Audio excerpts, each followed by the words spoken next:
Chapter 2 of the Class 10 English textbook, First Flight, is titled Nelson Mandela, Long Walk to Freedom. It is an autobiography of Nelson Mandela. He was the first black South African president, an anti-apartheid revolutionary and political leader who served the country from 1994 to 1999. Here, we bring you a summary of the prose extract from the autobiography of Nelson Mandela that describes the struggle for freedom of black people in South Africa. On the 10th of May 1994, Nelson Mandela took the oath as South Africa's first black president after more than 3 centuries of white rule. His party had won 252 out of the 400 seats in the first democratic elections in the history of South Africa.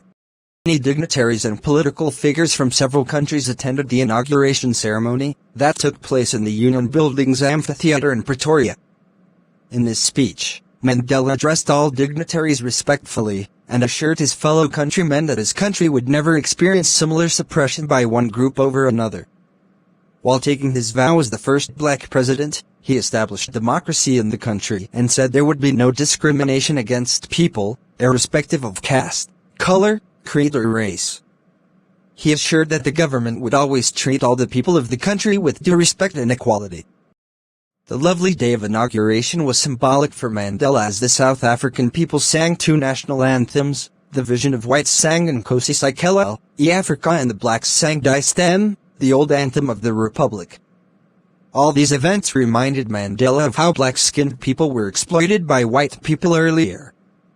He deeply felt the pain of his race and said that this type of suppression and racial domination of the white-skinned people against the dark-skinned people on their own land gave rise to one of the harshest and most inhumane societies the world had ever seen or known. He strongly believed that no person is born to hate the other person on the basis of skin color, background or religion. However, people must learn to hate because if they learn to hate, they can be taught to love as well, as love comes more naturally to humans than hate.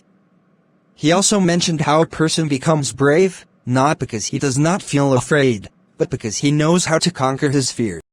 Furthermore, Mandela stated that every man in life has 2 major obligations. The first one is his obligation towards his family, which includes his parents, wife and children, and the second is towards his motherland, countrymen and his community. Everyone is able to fulfill those obligations according to his own interests and inclinations. However, it was difficult to fulfill both these obligations as a black man in a country like South Africa before the democratic wave took over the nation by storm. When Mandela became an adult, he realized that freedom was merely an illusion and temporary in nature for the black-skinned people of his country. He felt that they were treated as slaves of exploitation, and all the people of his race were treated. According to Mandela, freedom was indivisible for all. But the people of his color and race were bound in chains of oppression and tyranny.